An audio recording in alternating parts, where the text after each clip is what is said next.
Rower przestaje być narzędziem służącym tylko rekreacji. Coraz lżejsze zimy skłaniają do traktowania go w roli pojazdu całorocznego. Pojawiają się zatem pytania, czy Piła jest przygotowana do stawienia czoła rosnącemu ruchowi jednośladów? Jak ułatwia ruch rowerowy i co jeszcze musi się zmienić, by zamiana samochodu na rower była nie tylko naturalnym krokiem, ale i przyjemnością? Marcin Maziarz, zapraszam na rowerowy odcinek serii W rytmie miasta.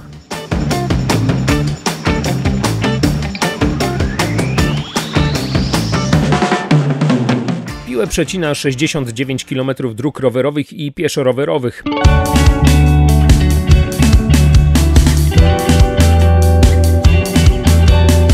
Chyba najlepiej kojarzone są te najbardziej oblegane latem, na Płotki, Jelonki i Piaszczyste.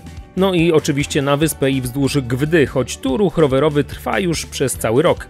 I właśnie temu, by rower stał się całorocznym środkiem transportu w mieście, podporządkowana jest systematyczna rozbudowa sieci dróg. W tej chwili Zarząd Dróg i Zieleni prowadzi inwestycje przy 3 ulicach: Wysokiej, Rodła i Bydgoskiej.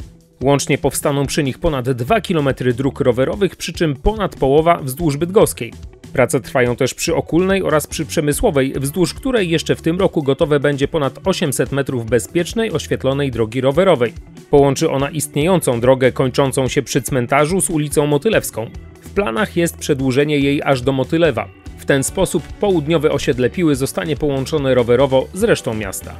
Nowa droga rowerowa powstanie także w rejonie ulicy Dąbrowskiego do przystani na Gwdzie, a także wzdłuż ulicy Młodych, od Rybackiej w stronę wylotu z miasta.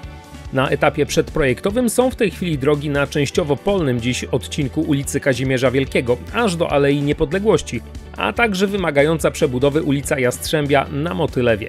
W tej chwili droga rowerowa jest już oczywistym elementem każdego większego projektu drogowego. Trwają też prace nad dokumentacją dla całkowitego uzupełnienia brakujących odcinków dróg rowerowych, montażu oświetlenia tam, gdzie jeszcze go nie ma i wymiany zniszczonej nawierzchni, np. w centrum.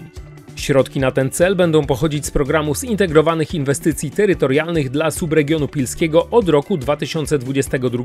Łącznie będzie to kilkadziesiąt milionów złotych. Na terenie miasta stawiane są także ułatwiające życie rowerzystom mniejsze elementy infrastruktury, m.in. stojaki na rowery i podpórki rowerowe przed przejazdami przez jezdnie.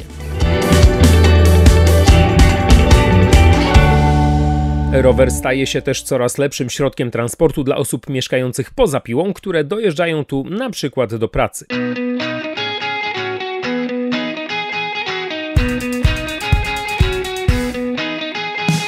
W tej chwili rowerem do Piły można bezpiecznie dojechać z Dobrzycy i Kaczor. W ramach Pilskiego Obszaru Funkcjonalnego myśli się o kolejnych inwestycjach, m.in. o bezpośrednim połączeniu z Ujściem, a także o drogach rowerowych w stronę Trzcianki, Krajenki czy do Szydłowa. Analizy trwają także w sąsiednich samorządach, a swój plan transportu dla województwa przygotowuje także wielkopolski samorząd. W ramach tego planu mają powstać kolejne drogi rowerowe wzdłuż dróg wojewódzkich. Droga do Dobrzycy została wzbogacona o dodatkową infrastrukturę, m.in. o wiaty, stacje naprawcze i miejsca postojowe dla łącznie 20 rowerów. Jeden ze stojaków stanął na pętli przy Alei Niepodległości i w ten sposób przechodzimy do kolejnego punktu: łączenia transportu rowerowego z komunikacją miejską.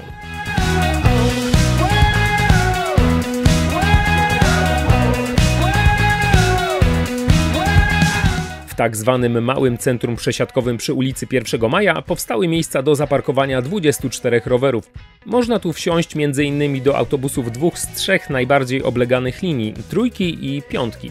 Podobne rozwiązanie, tyle że na większą skalę, umożliwi węzeł przesiadkowy przy dworcach kolejowym i autobusowym.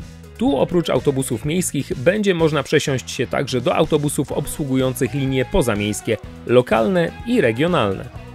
Rowerem już dziś łatwiej dojechać na pociąg. Droga rowerowa wzdłuż obwodnicy śródmiejskiej łączy się bezpośrednio z wjazdem na dworzec kolejowy, przy którym na rowerzystów czeka 10 stojaków na łącznie 20 rowerów. Nic, tylko korzystać.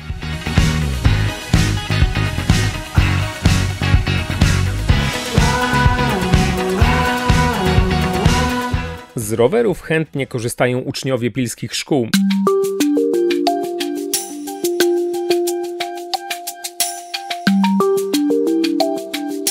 Przy podstawówkach naliczyliśmy stojaki dla łącznie 367 jednośladów. Najwięcej przy 11 95 i 12 65, ale zapotrzebowanie szczególnie wiosną rośnie lawinowo i dlatego kolejne stojaki będą montowane systematycznie we wszystkich podstawówkach.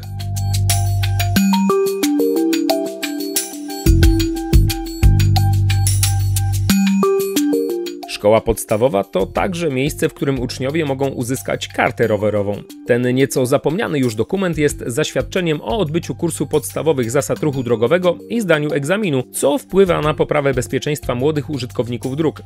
Aby przystąpić do kursu, wystarczy ukończenie 10 roku życia i zgoda rodziców. Zajęcia odbywają się w 4. lub 5. klasie, najczęściej w ramach lekcji techniki oraz w miasteczku ruchu drogowego, którym opiekuje się Straż Miejska. Tam również najczęściej odbywają się egzaminy praktyczne przeprowadzane właśnie przez strażników. W tym roku w Pile karty rowerowe uzyskało ponad 400 uczniów. Pozostając jeszcze w miasteczku, od kwietnia do października może do niego przyjść każdy. W okresie zimowym obiekt jest zamknięty, ale można umówić się na zajęcia dla grup zorganizowanych. Do dyspozycji jest ponad 600 metrów dróg odzwierciedlających najczęściej spotykane, ale także charakterystyczne dla Piły układy skrzyżowań. Zajęcia dydaktyczne prowadzą strażnicy miejscy. W tym roku z ich pomocy skorzystało 900 osób, ale w 2019 ponad 2000. Aha, nie trzeba zabierać własnego roweru. Na miejscu znajdzie się jednoślad w każdym rozmiarze. To tyle o rowerach. Do zobaczenia w kolejnym odcinku.